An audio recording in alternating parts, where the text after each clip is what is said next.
Hey everybody, welcome back to Maverick Games Learning and Support. It's Dwayne here, and today we're going to talk about something that's been a long time coming, and I finally decided to pull the trigger on it.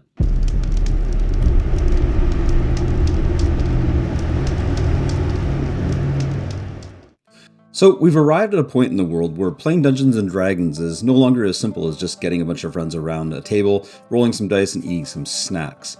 The fact that the majority of people playing Dungeons & Dragons these days is online is testament to the fact that we have to look at maybe different ways to play D&D. Not only that, but we have to look at different ways to acquire our D&D rules and our D&D content.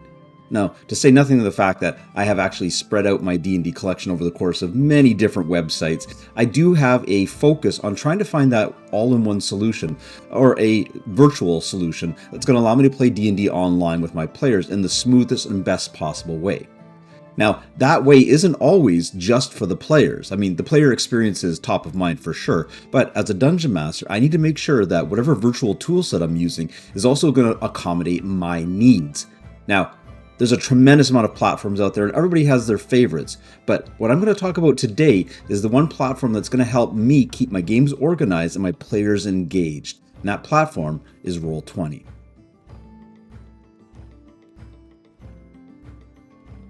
So before I get into talking about Roll20, let's first talk about my on-again, off-again relationship with the biggest resource for Dungeons & Dragons online, and that's DnD Beyond. Now, I'm not opposed to DnD Beyond on principle. I think D&D Beyond is a great resource and it's got everything that any new player or Dungeon Master could want to get started in the hobby. The problem that I have with D&D Beyond is that they've got so many moving parts and so many different systems, they haven't actually spent the time to integrate them all together into a cohesive whole. Let's talk, for example, about the new tabletop that they're rolling out, or that's in a partial state of rolling out with D&D Maps. It's a great tool, although it is missing a lot of features, but on the surface, it is a great tool and allows players to play D&D online. Now, taking it a step further though, as an overall tool set from a Dungeon Master's point of view, it's missing a lot of elements, and a lot of elements that make it sort of not desirable to use when trying to run a full-fledged campaign. One of the problems that I have with it is that the D&D Beyond as a whole, for example, does not have an actual way to journal your adventures, or a way to input notes, or a way to chronicle all the ideas that you have, whether it be just a simple Word document or a depository for it. Now, they do have a campaign page, which is great, and you can fill in DM notes, player notes, but it's not organized and it just becomes a giant wall of text. So that little element is a strike against it for new Dungeon Masters. You have to look for an outside program or an outside source to store all that information.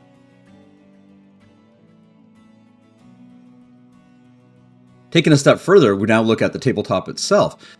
Great that you can actually implement tokens and you can have a map and lots of fog of war and different effects, but they haven't synergized the D&D Beyond character sheets with the D&D map program. Again, two different components in their system that aren't talking to each other.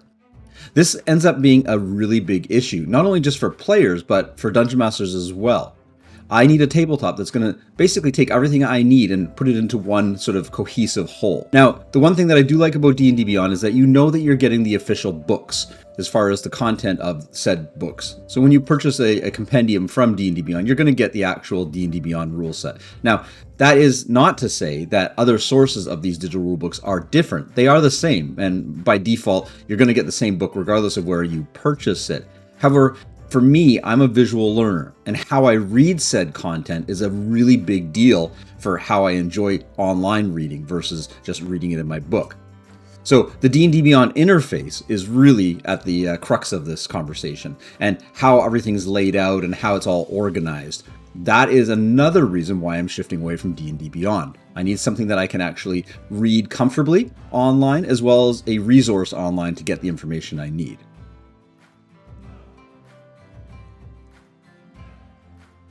Let's talk about the D&D Beyond interface. So for me, when I actually go to access the information, it's not too much of a big deal. I know where to find it and I know how to read it. How they lay out where that information is found is not so much a big deal to me, although my players would definitely benefit from having a more streamlined look at how they access the content.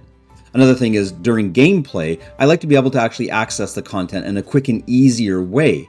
Right now, when we're playing D&D, on D&D Beyond, we have to actually go into the source material, which basically populates a separate window. It doesn't give us access to the compendium right in the middle of the map or right in the middle of the character sheet.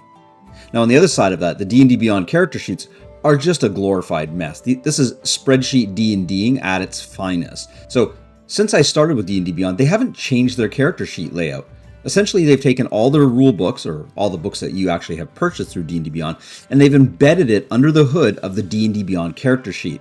So all your skills, all your equipment, all your abilities, you can click on any of those elements and it will pop up information pertaining to that aspect. They've essentially just blended their character sheet in with the player's handbook, the Dungeon Master's Guide, etc.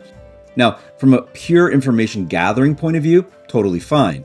But when you have new players at the table, or somebody like me who just learns a little bit differently or wants to access information differently, having this massive jambalaya of D&D info is not the best way to approach it. So what does Roll20 do differently? Roll20 has taken a little bit of a different approach. They have their virtual table, but they've created compendiums that live beside the virtual table. If you want to access information, you can go in and type into the compendium and it will pull up a window right in your virtual table with that information. Not only that, but their character sheet design has been iterated. They actually have community mods that allow you to actually use different character sheets from different creators. And if you want to use the official character sheet, even that character sheet has been iterated and evolved since they rolled out their D&D add-ins for Roll20. Now, a little side note as well is Roll20 just acquired Demiplane. And if you've never used Demiplane character sheets, you need to get over there and have a look at it. Demiplane is best-in-class character sheet design for any role-playing game that they actually support. Good news is that hopefully Roll20 will be incorporating some of those learnings into their character sheet design.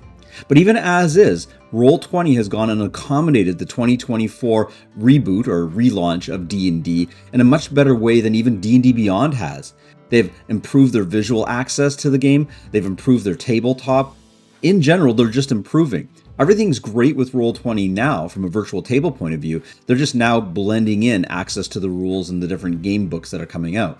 Now, will I revisit D&D Beyond when things start to get a little bit better as far as integration goes? Of course I will. I do like D&D Beyond service. It's just right now, their lack of cohesiveness is really causing me to sort of lean away from them.